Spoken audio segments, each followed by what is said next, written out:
Hi, welcome to episode 318 of the Corner of Knit and Tea. My name is Laura. I'm also known as Fluffyk on Ravelry, Fluffykura on Instagram and Twitter. I blog and put up the show notes over at thecornerofknitandtea.com, and my knitting patterns and handspun yarns are for sale in my Etsy shop called The Corner of Knit and Tea. Hi, how are you? Welcome back if you are a returning viewer, and welcome to all the new viewers. I hope you'll enjoy what you find here today. Today is Monday, March 1st, which means it's a new month, and I am feeling a bit better and energized and sort of ready to start the month. The change in my mood is in part due to the weather. We had an absolutely gorgeous weekend. It was in the 50s, and on Saturday we even got up to 60. It was sunny. It was a little windy yesterday, but it's just been beautiful. We've had the windows in the house open, and I will say I don't think we're out of winter entirely yet, because it is only just the 1st of March. I'm sure we've still got cold weather ahead and maybe even some more snow, but it was just kind of a nice breath of fresh air and a little bit of cheering and what I needed. I didn't actually spend that much time outside, but like I said, we had the windows open. The house is smelling refreshed, and it's just been so nice. And this week is, we're still supposed to stay in the 50s this week. So, from our freezing temperatures, that's just been a nice change in perspective. And, so many things have been so hard this year, and a little gust of spring being on the way. It's kind of amazing what it can do for your mindset. So, and I will take these wins anywhere I can get them. So it was a delightful weekend. I got some crafting done. We went out and got barbecue takeout, and so we are just kind of moving along. Monday dawns as it always does, and everything starts again. But I feel a little bit of spring and hope, and so the last week or so has been nice for that. In keeping with the theme, today I am drinking some tea that has kind of gone around my circle of friends. We have a friend who used to be part of our knit group who is now living on the East Coast, and she sent a package to one of the people in knit group with a bunch of teas, and one of them was from Wegmans. Wegmans is a supermarket on the East Coast, and it is a wonderful supermarket.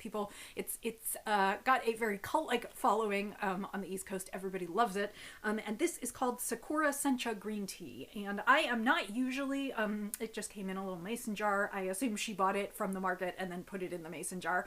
And I will say that I'm not usually a fan of Sencha green, but the Sakura is the Japanese word for cherry blossom, and so I was sort of curious what it would be like. And cherry blossoms spring, I know it's not cherry blossom time yet.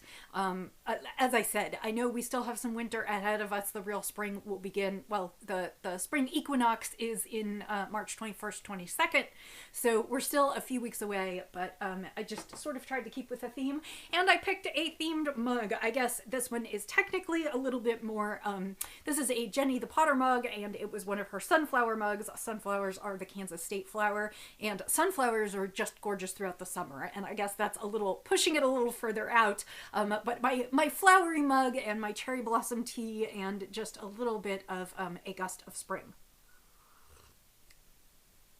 Ooh, that's really nice. It's got just a hint of sweet. I don't really know how to explain how cherry blossom tastes. It doesn't taste like cherry, but it is just a little bit of a sort of fruity sweet taste over a nice green tea. So actually, I'm glad I tried it, and that's really nice. That's going to be a nice afternoon tea, and I bet it would be nice iced too. So I'll keep sipping on that.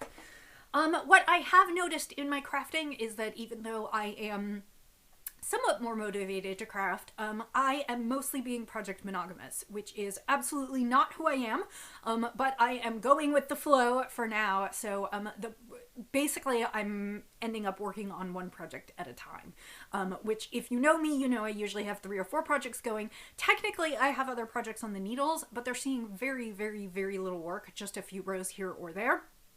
And so I'm choosing to focus my time on one project at a time, which is great for getting things done, but also doesn't give me as much to show you on the podcast. So I really only have 2 things to show you today, plus some spinning. So I did bring some recent acquisitions and plans for future knits. So I'll show you a little bit of that.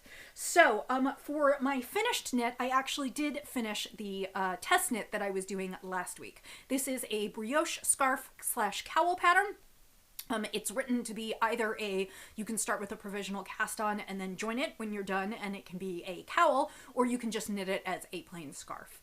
And it is written by Faina Goberstein, and she will be releasing it, I believe, mid-March, and it is called the Mod Brioche Cowl.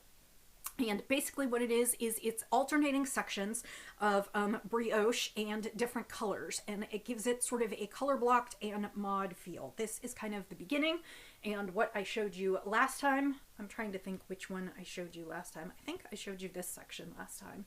So it's got, and actually on here, it's a little bit of a hard time seeing the difference between the colors. Maybe it shows up better on your screen than it does on mine. My main color was some Treasure Goddess yarn in Song of the Sirens. That's kind of this purpley color. And then I was using Malabrigo DK. The kind of tan color is Tatami. And then I've got like a real light pink, which is Party Pink, and then I've got a darker pink, which is Pink Panther, and a little bit more cherry. And so this scarf / cowl is worked in a bunch of different sections, and then you're also, and so you are swapping which sections you're working when. So as you can see, the purple alternates with the other colors, and then it reverses in the next section, so that you've got lots of chunky and blocky sections. I finished this on Saturday and did not block it because I didn't think it would be ready in time, dry in time to show you. So I am going to do probably a steam block of it after this, and I probably should have just done that. I couldn't decide whether I want to do like a full wet block or a steam block, and I guess I still haven't decided what I will do. And so it goes on in kind of chunky sections, and then the final section is real long chunks. So that was kind of the final section. And then if you did a provisional cast on, then you can join it with a 3-needle bind off. And I'm not 100% sure that I did that correctly. She had a tutorial video, but I couldn't get it to work on my computer, which might just be my computer. It might not actually be the tutorial video, but I went ahead and bound off, and my seam looks a little bit more pronounced than hers does, and that could be down to blocking, so I'll have to see how I block it.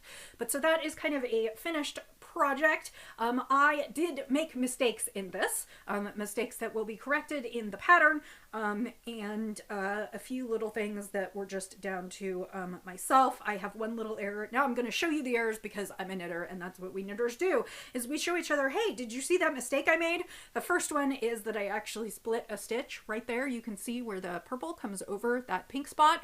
I split a stitch, and by the time I realized it, it was like way up here, and I didn't want to drop down, so I didn't. And I think in the overall finished piece, you won't really notice it unless you saw what I did.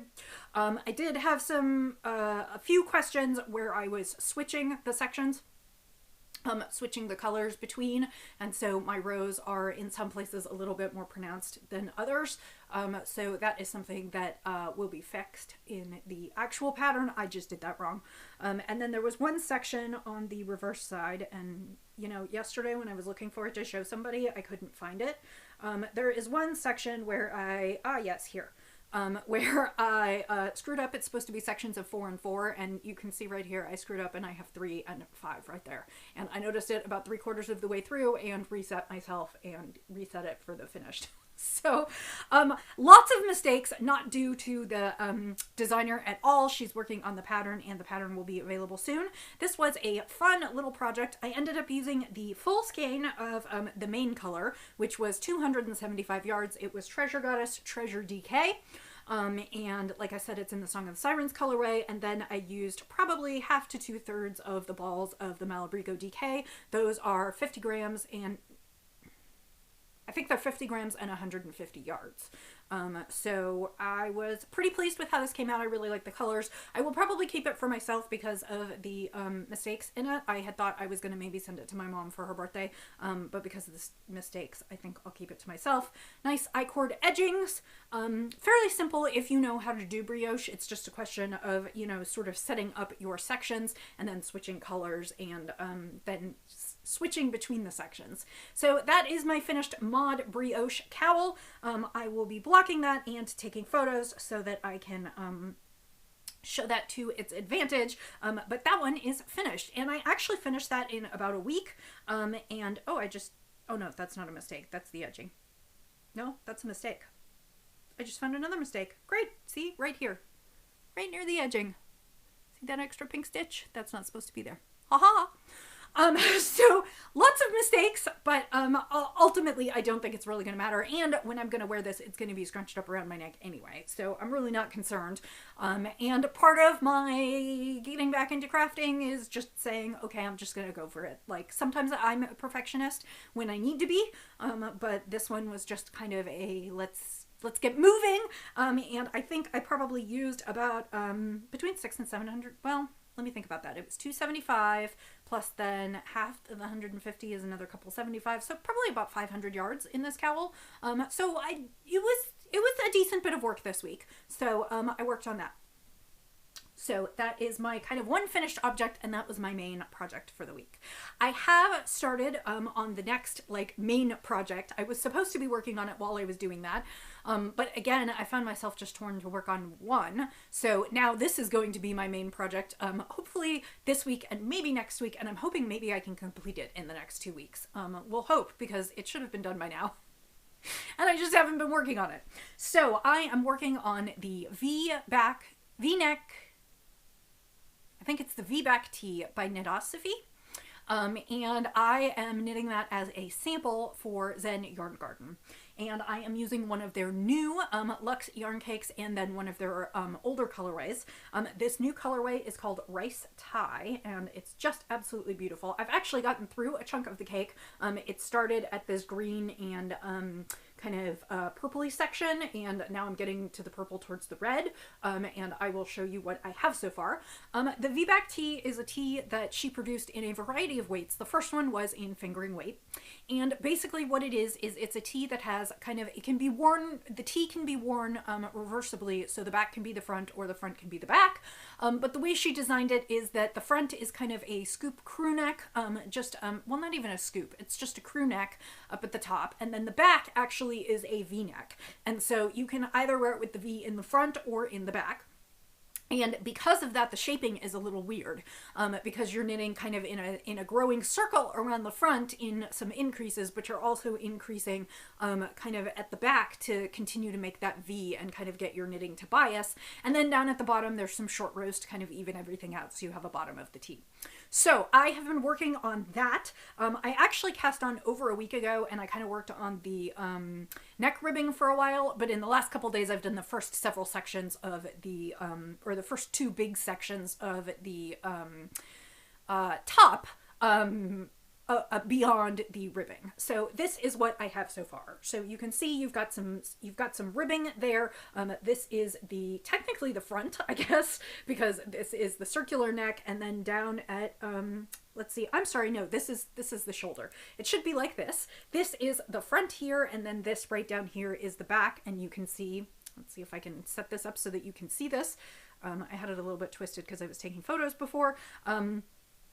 You can see that this is kind of the V section. So that comes together in a V, and you've got your increases here. Sorry, that's the wrong finger to use. You've got your increases here in a V, and then it's easier to show you the colors kind of in this way. We've got kind of that dark green, and then a little bit of purple and yellow, and then a whole bunch of purple goodness, broken up by some yellow. I guess the yellow is the main theme through here. So I am working on this. Like I said, I got through the first 2 sections of the top and the increases. I have another round of increases to do. So that it's increasing kind of in a circular yoke increase fashion, other than the increases kind of at the V-back. And then pretty soon I'm going to start for some of the sleeve shaping.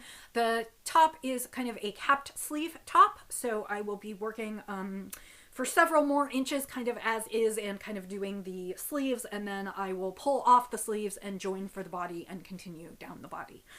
So again, my hope is that I'm going to make really, really quick work of this now that this is my focus project, since I don't seem to be doing, you know, much else. And again, these are Zen Yarn Garden's Luxe Cakes. They are 150 grams, 750 yards a piece. I will use 2 for this, and I am knitting the size. She has them marked as not, okay. She has the listings by bust, but it's in centimeters, and I haven't done the conversion. Basically, what I normally do when I knit a sample for Zen Yarn Garden is she likes me to knit it as large as possible for the yarn that I have. So I have 2 gradient cakes, which is 1,500 yards, and that landed me on size 6, which I expect is probably an extra large or a 2X. My guess is that it's kind of an extra small, small, medium, large, extra large-ish. So my assumption is that's about where I'm at. I will do the bust calculations for next time so I can talk to you about it, because I just haven't done it because it's in centimeters and I'd have to translate it back to inches. And off the top of my head, it is not coming to me what the measurement is, but it will be a decent sized sample so people can try it on, and then they will be offering these samples in the spring. So, yeah, my plan is to work through this. Hopefully I'll get through it and you'll see it next week, and probably maybe one more final time.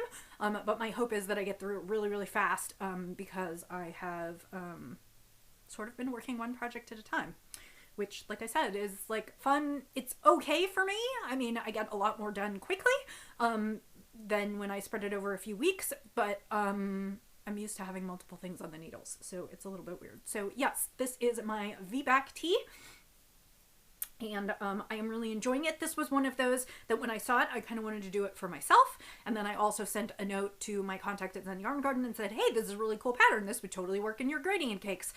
It's meant to be done as a fade. The pattern instructions include instructions for 3, 4, or 5 colors, but like I said, I figured the gradient fade would be kind of fun, so I don't really have to worry about color changes, except when I change from one gradient cake to another. And I'm going to be using raspberry at the bottom of this. That was the purple and pink one that I used on the last one, and I'm hoping that's going to look okay. I think the purple and pink values are somewhat similar, so I will just have to look at how I'm going to change colors when I bring that in, but I think that will be kind of closer down towards the waistline. And then the only other thing I have to decide is when I pull the sleeves off if I'm going to finish them right away where I am in the gradient cake, or I might actually just take the purple from the end of the next gradient cake and use that to finish at the cuffs, so the cuffs will kind of match the hem. So I haven't completely decided about that. We'll see what we do when I get there, but that is what's in progress right now, and what you'll be seeing for the next week or two. So when I say that I only have one thing on the needles, it's sort of an itty bitty bit of a lie. I just have other things that I'm not really working on a ton. I still have that bright pink charity blanket that I showed you last week. That lives next to my computer. I do a few rows of that when I'm listening to a webinar or on a meeting. And so that has seen a few rows of work here and there, and we'll continue to do that. And then my one sort of mini lie is the one thing that I did this weekend is we went out to drive around in the sunshine and go pick up some food. And this project, the problem is that there are still increases and I have to do some counting, and so I need the pattern in front of me.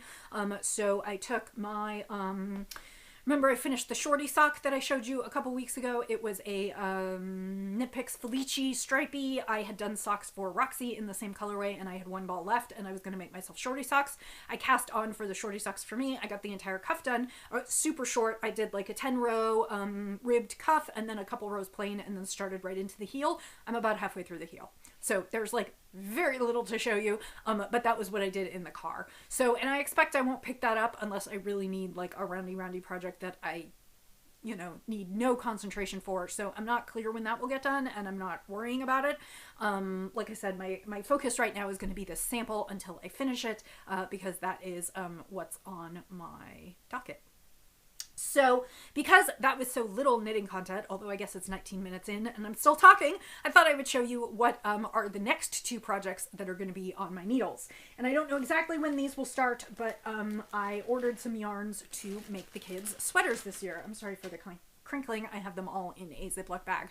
I decided that I wanted to do sweaters for the kids this year. I actually didn't do sweaters for the kids last year because I did those crazy crochet blankets, but I decided I'd better start on sweaters for them this year. Miles will be 5 and Miss Roxy will be 8. Their birthdays are both in October. They are only a week apart as far as their birthdays go, and every year, except for last year because I did something different, I knit them sweaters. And a lot of the time I'll stick to, sometimes I'll pick 2 totally different patterns, sometimes I'll pick the same pattern but do them differently so that they are a little matchy-matchy but not quite. I've never done exactly matchy-matchy. I'm not sure that they would like that. They might, I don't know. But generally what I do is I pick a pattern and then I customize it to colors and, what each child likes. So this year, for the past couple years, I've been looking at the Little Sock Arms sweater, and that is by Stephanie Lotvin, who is Telly Bean Knits. And the fun of that is in the original, she put together, I think the original was actually sock arms, little sock arms. And she basically took a skein of self-striping sock yarn because they have so much fun, and because there's so much fun with all those stripes. And she did kind of a raglan, well, it's not a raglan sleeve, I guess it's a set-in sleeve. Well, I can't remember exactly because I haven't looked at all of the patterns. It reminds me of like a baseball ringer tee where the body is one color and the sleeves are a different color. And so what she did was she did the body in a solid color and then she did the sleeves in her self-striping sock yarn. So that makes like a fun little sweater. And because it's children, because their sleeves are not super big around, it kind of keeps the striping sequence like it would in sock yarn. So it's just like a really fun little sweater. And the sweater is designed for, I think it's toddler sizes all the way up through 10 or 12 years. So it's a really good sized range pattern. And she since has done a variety of patterns around that. I think it started with little sock arms, but then she did a little sock arms worsted. She did that, well, and I think she started in conjunction with Mustache Yarns, who was dyeing both semi-solids and then the striped yarns. And Mustache is, she's primarily known for her self-striping sock yarns. Then she did like little sock arms worsted, which was basically the same thing but in a worsted weight, and then the adults wanted in on the action, so then she did the adult version of the pattern. And she just published a book full of knits on how to use self-striping sock yarn in interesting ways, sweaters and all kinds of things, and she included a cardigan in there, and of course it's available in kid sizes and adult sizes. So she's got a whole line of patterns around this concept, and I decided that it would be fun to do it for the kids. I thought about doing worsted weight because they live in Chicago, and so worsted weight would be much better for a fall sweater, but ultimately I ended up deciding to do the fingering weight just because I already had some, well, theoretically I had self-striping sock yarn in my stash, and so I thought I would get more variety of fun colors if I used the sock weight, because I would just have more options in terms of ordering. Because I know Mustache Yarn does worsted weight. I do know that Knit Picks does their Felici in worsted, but I don't know, a lot of people who do their self-striping don't necessarily do it on sock yarns and don't necessarily do it on heavier weight yarns. So I did decide to go for the fingering weight, even though I know it'll be a little bit lighter. They'll just wear it under their coats. It'll be fine. So I started with, Roxy's because as it turns out, I ended up buying a lot of yarn. I started with Roxy's because I knew I had a skein in stash that I really, really wanted. This is from Havirland, and she is Havirland on Etsy, and then I think she also has her own website, and she has a variety of bases. But somewhere in the early pandemic, she posted this skein of sock yarn, and it is self-striping. It is 4 stripes, and it is a kind of a corally pink. It is a kind of royal purple that leans a little bit towards blue, but it looks very purple in person. It's looking blue on the camera. A kind of bright minty green, not pale, just a really nice mint green, and then a speckled, which has pink and yellow and blue and purple and just kind of a whole rainbow speckle. And so this is called the Unicorn Taco colorway, and when I bought it, I was like, oh, I have to have unicorn taco socks. That's just going to be like my fun pandemic knit. unicorn taco socks. And this has been sitting there staring at me, and I was like, how fun would this be as the arms of a sweater? Like, seriously? And Roxy's favorite colors are pink and purple and light blue, and I had 2 of them in this one. So I was like, you know, I'm going to use this, and then I'm just going to go find a solid for her sweater. Well, as it turns out, because these colors are so kind of intense, and they're also not like, they must be mixes of things, because I don't see them as pure colors. And when I was trying to find something fingering weight, like a semi-solid to go with them, I went looking at Dream in Color, and I couldn't find anything that I thought really matched it well. So I took a chance and emailed the dyer and said, hey, I have this skein of unicorn taco, and I would like to knit a sweater for my niece. So I was wondering if you would be willing to do a single skein of, you know, just one of the colors in the skein. And she wrote back and said, sure, I'll put it on my dyeing schedule. So she actually dyed the speckled for me. So this is the speckled. And I don't know if I made the right choice, because I was like, I don't know what color to make the body of the sweater. It might have been better if I had picked one of the solid colors, but she did this speckle, and so it's on the exact same base. So these are both on Potomac sock, which is a 4-ply fingering 75 25 superwash merino nylon, 462 yards to 100 grams. And she called this unicorn taco speckles, which is not available, and I don't know whether she's still dyeing unicorn taco, but that's what this one is. So this is going to be Roxy's little sock arm sweater. So I went through my stash to look for self-striping sock yarns that would be good for Miles' sweater, and I was really looking for something with red in it, because he's super into red, and that's his favorite color. And I did not have much in my stash that had red in it. So I started looking at some of my favorite self-striping sock yarn dyers, and I came upon this one, which I loved, and this is from Nomadic Yarns, and I really love Nomadic Yarns. I knit her Rhinebeck Sweater Weather colorway, and I have ordered some other colorways from her that I have not used. But I went and looked, and she had this one listed, and it was called Sharknado. And it is red and kind of a turquoise and kind of a dark blue, and then a gray with a little bit of speckles in it. And I just absolutely loved it. And I probably should have gone with red for the body, but I was a little concerned about matching the reds. And at that point in time, I was going through Dream in Color, and Dream in Color has this really nice gray. So his is going to be quite a bit more muted, but I still think that the sleeves are going to be super fun with reds and blues, and that will get his favorite color in his sweater. And Dream in Color Smushy is just super nice. So the Dream in Color Smushy is fingering weight 85 superwash merino, 15% nylon, 4 ounce, 420 yards.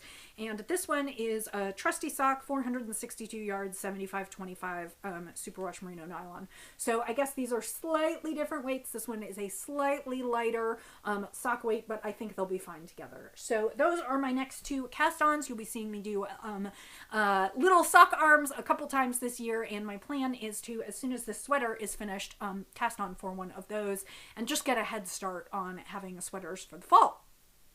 I also, the other thing that I'm going to work on a little bit this week, and that will be an upcoming project, although I hope that I'm going to be working on more than one project again soon, because I have lots of things to do. We have some friends who are having their first baby in June, and I got this really cool Japanese stitch dictionary for Christmas from my aunt, and so I'm going to go through that and find a pattern that I'd like to turn into a baby blanket and order some yarn, and that will be both a present, but also I'm going to produce it as a pattern. So that is my plan there, and you'll be seeing more of that in the weeks to come, although you won't see it on my Instagram feed, because Mom watches my Instagram feed, and I would like it to be a surprise for her. So, sip of tea, and then we'll talk about spinning, and then we'll be done. This is actually a really long podcast for not having a lot to show you. So last week I showed you some Hello Yarn that I was going to spin, and I finished it. I had lots of spinning time. We had a spinning Sunday yesterday. I'm really pleased with this one. This was Troll. I believe it's actually on Polworth. I think I said Falkland last time, but I can't even remember. Hang on, it's right here. Let me grab it. Okay, it is Polworth. It's Polworth Wool Top Troll. It was Hello Yarn Fiber Club from December 2012. I was actually not a member then, but I got this on D-Stash. But it has been sitting in Stash for a while, and I finished it up. And it came out kind of a muted rainbow. It leans heavily towards yellows and kind of purples, blues, the way it spun up. It is probably between 350 and 400 yards of probably a sport weight. I'll have to see how much it puffs because this has not been washed yet. But that is this one for this week, and I'm super, super thrilled with it. This one's going to go in the shop, so if this is something you're interested in, it would make really squishy socks, but it would probably make a nice shawl or other accessories. It is not superwash, so if you don't like non-superwash for your socks, then I wouldn't do that. But it's just got lots of nice colors. It's got some burgundies in it, but basically what I found was that even though I attempted to spin it to be super barber pole, a lot of the blues lined up with the blues and the yellows lined up with the yellows. So there is some barber poling in here, but it also, like I said, it leans heavily towards the yellows and blues because those lined up together. So I will be washing that, and then I will put that up in the shop sometime this week. So this week I actually pulled out a new spin for yesterday, and I decided to go into deep stash for this one. And I'm looking for my phone because I want to show you something. I purchased this in, I don't even know if nope, the tag didn't say. I purchased this. This was part of the first fiber club that I was part of, and so I would suspect that I have had this in my stash since probably 2011. At the time, it was a seller on Etsy. To be honest, I don't think she actually, her shop is still there, but I don't know that she's actually sold anything in a long time. The dyer, her name was Spinning Awesome Good. And she used to do these really cool, she'd photograph her fiber in these big 60s looking flowers, like all the loops. She'd kind of make it look like a flower, and it was really, really cool looking. And she had one of those 3-month clubs where you'd sign up and you'd get a couple different months of fiber. And in the final section of one of the clubs, it was a small enough club, I think she probably only had like 20 or 30 people in it, that she offered to dye us a braid of fiber based on an inspirational photo. So you could send her a photo that you wanted to see translated to fiber, and she would dye it up for you. So at the time, I sent her this picture that I took when I went to Singapore. This is Chinatown in Singapore, and I was there in 2006 as part of my graduate school education. We did a trip overseas, and so I just absolutely loved these paper lanterns against the yellow wall, the red and the yellow, and she dyed some fiber for me based on that inspiration photo, and this is the fiber. And she added a few little blips of blue, but mostly it is just bright yellows and reds and then some white in there. So this is half the braid. She dyed it on a BFL. Oh, I guess I just found the color repeat. Haha. Well, maybe not. That's not quite right. I don't know. I guess maybe that's the color repeat. So this is the braid that she dyed for me, and I spun up the first half. This is on Blue-Faced Leicester, and it is on a really kind of crimpy and fun Blue-Faced Leicester. I have not spun quite like this, and I was pleasantly surprised to find that even though I have had the braid in my stash forever, it was in a box and it wasn't terribly squished. And so the fiber isn't compacted. I've been able to draft it really, really nicely. So I spun the first half of that yesterday at spinning, and I'm going to finish the second half of it this week. It's going to be a bright, fun primary colors, and I will say that the blue actually gets a little lost in it. The staple of this fiber is so long that when I start pulling, when I get to the blue sections, it just pulls from the next red or from the yellow, and so I don't get a clear defined blue. So there will be a few little almost greeny looking sections, but generally it's just going to be a lot of red and yellow. And I have no idea what this is going to be. For years, I saved this fiber because I was like, oh, it's precious. It was based on a photo of mine. I don't know what it would be, and I'll probably put it in the shop to see if any of you have plans for it, and see what that turns into. So it is just a bright primary colored braid, and it's just been a ton of fun to spin. And I will say that there's a little bit of white, but the white doesn't come through a ton. It tends to just kind of barber pole with the red or the yellow around it. So so that is what I am working on spinning this week, and I should have that to show you next week because I'm already half done and it's only Monday. So, thank you for joining me today. I know I've prattled on quite a bit. If you were a returning viewer, I hope you enjoyed it, and thanks for hanging out with me again. If you were new, this is a little bit of what this podcast is like. I usually have about the same amount of spinning content, but sometimes my knitting content is way up, and apparently right now I'm just knitting one thing at a time, so it's just not that exciting.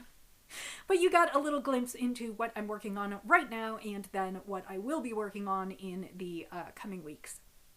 So, I hope that you are doing well. I hope maybe you're getting to see a little glimpse of future weather wherever you are. I know I don't have a ton of viewers in the southern hemisphere,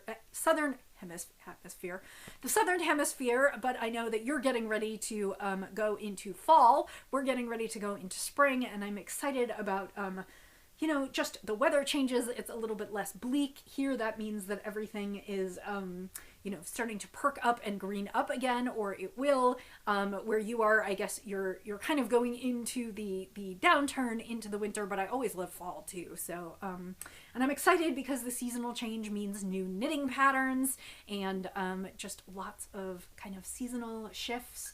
Hopefully not that much spring cleaning. Not here at my house anyway. Anyway, I wish you a wonderful week ahead, and until I see you next time, I will say, as I always do, happy knitting, happy spinning, happy sipping, and I'll see you next time. Bye!